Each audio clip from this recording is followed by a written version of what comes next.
Good morning, it's the Christian O'Connell Breakfast Show on Absolute Radio. It's 10 minutes past 8. So I've seen the first 20 minutes of Grand Tour and I loved it. I thought it was very good. Well, you didn't love it enough to watch it to the end. Well, how did it come and do the show? Sorry. You could have watched it at midnight. Well, That's when it was on. In well, fact, it was why on couldn't early. you load it up on a Sunday night, which is traditionally when a car show is on in the world? Well, you say that, but let's not be a slave to convention. Obviously, we haven't been anywhere else, have we? No, that's right. This is a brand new show. It's completely different. Yeah, in the every three of way. you never worked together before, have you, on a car show? No, I mean, it was lucky, really, that we sort of hit it off chemistry. in that... It's like an arranged marriage. You don't know if it's going to work. It's not as if we necessarily like each other, but that's crystal not really clear. the vital ingredient for a successful, three-header TV show. I've got to talk about the opening sequence then. So as I know a lot of people have already seen it. People were staying up till midnight to watch the first episode. People were watching it before going to work because obviously Top Gear is such a hugely enjoyed... Sorry, the Grand Tour is such a hugely enjoyed show. You amateur. I know.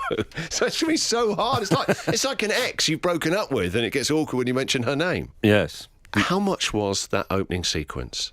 It looks like a movie. How much did it cost? Yeah. A lot. I know your director, Phil, and he said it took 2 days to film and it was like making a movie. It looks amazing. Yeah, at least 2 days, actually, because, I mean, if you include the time they spent getting sort of, the pretty aerial shots and the storytelling stuff, it was probably more like 4 days. It's stunning. I was just watching it on my mini iPad, and it lifts off the screen all the colours. I guess you use the latest, is it 4K cameras you guys use now? Yeah, the whole thing is 4K all the way through, which does... Does that mean more makeup? Well, we never use makeup when we're out filming the films, like the car films. But in your new marquee... In our new marquee. I thought Jeremy had a bit more eyeliner than normal. Yeah, I don't know that that's anything to do with being on the television. Right, that's just a personal thing.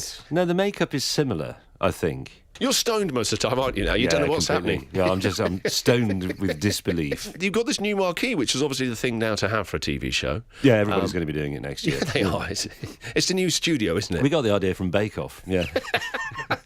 It's massive. It's like we sort of build a small town. And I was able to look at it from the air, and bloke gave me a ride in the filming helicopter.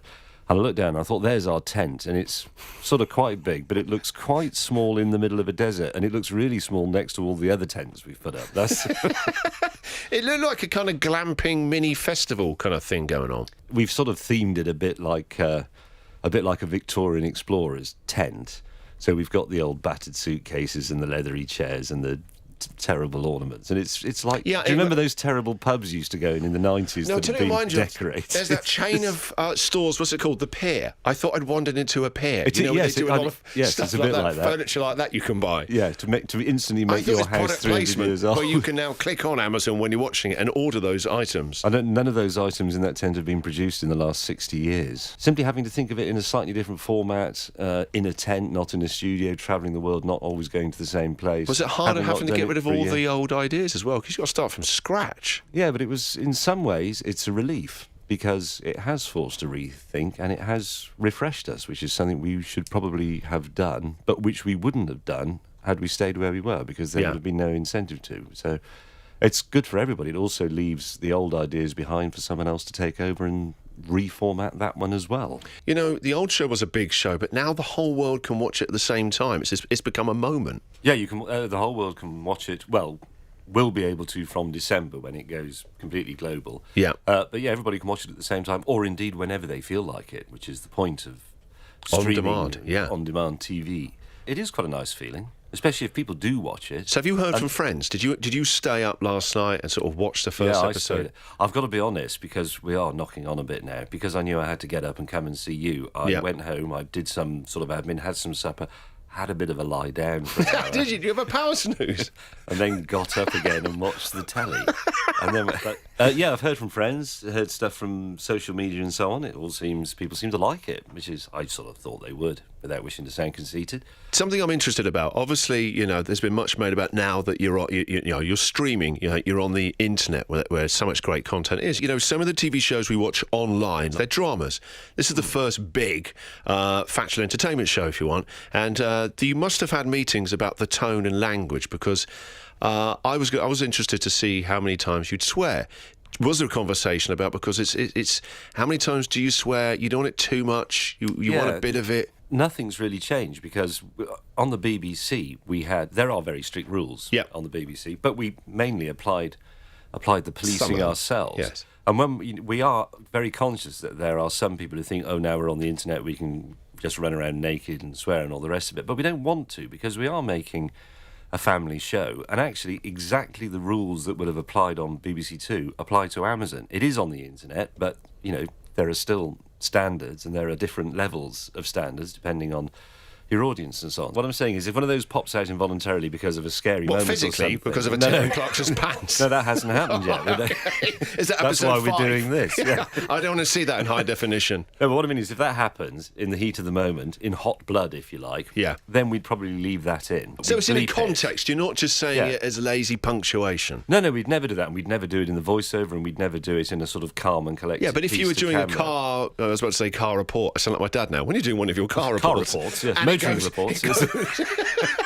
it goes into a power glide or slide, and one of you might let rip with an F word. That feels like it's justified. That feels like But we'd beep that. We'd leave it in, but beep it, so that you got the sense of the drama. But you without old hearing... squares. You're going to beep on the internet. Get with it, Grandad. That's actually what most people would expect of us. We are. Yeah, true. We are sort of naughty boys, but we're quite respectable deep down. I tell you what, you are. You're naughty boys that will still stick on a blazer. That's what I Yes, noticed. exactly. Yes, and we still wear sort of sports jackets with I saw jeans. that. It's Nothing's so changed. terrible. Nothing's changed. The But I don't know how wardrobe else is to still do it. with you. The wardrobe's still there, isn't it? Yeah, the wardrobe still isn't with us, I think, is what you mean. But I can't get around that one, because I'm not going to pretend I think about this a huge amount, but I often look at my bag of clothes and I think, okay, I always wear jeans and a T-shirt, and then it gets to winter and I wear jeans and a jumper, and if I go on the telly, I wear my jeans and I put on a sort of jacket of some sort. I'll do something different, but I don't know how else to do it. I don't want to wear a suit.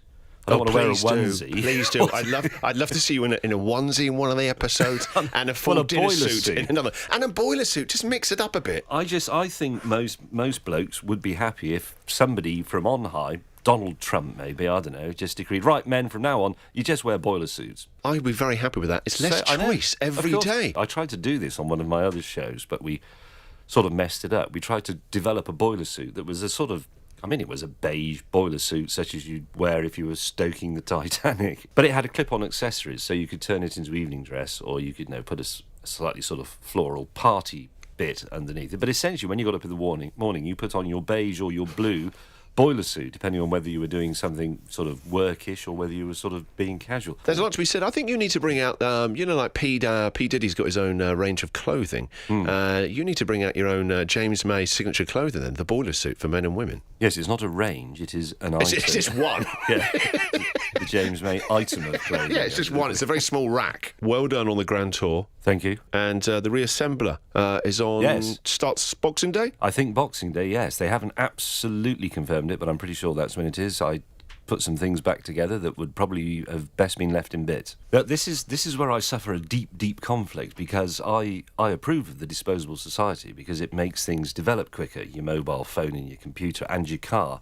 These things are all developing apace very, very quickly. Yeah. Whereas in the old days they didn't, because they were made to last and you had to repair them, but that's because they were expensive. So you had to make them last and you had to be able to repair them because they weren't very good and they broke. I like putting things back together because I find it very therapeutic. So what are you doing in the first episode? Because Boxing Day is a good slot to do a show like that. It's the kind of show that Grandad could sit down and watch it with you as well. You've run out of conversation by 9 o'clock. Yeah, you've finished drinking. You're getting a bit bored with Christmas by the end of Boxing Day. You're even bored of just drinking first thing in the morning as well. Well, you think you're bored, but you haven't seen my reassembly programme yet, you see. Okay, it gives a new lease of life, does it? It gives boredom a new lease of life. What are you doing on episode 1? What are you putting back together? A Hornby train set. Oh, wow, nothing could be more Christmas. It's That's so great. romantic. Yeah, it's honest. I almost weep at one point in it. It's actually one I've owned since I was 9 years old. Jason James, thank you very much for coming in. No, Check thank out you. the Grand Tour. You don't need me to remind you. You might have seen some adverts that it's on now on Amazon Prime Video.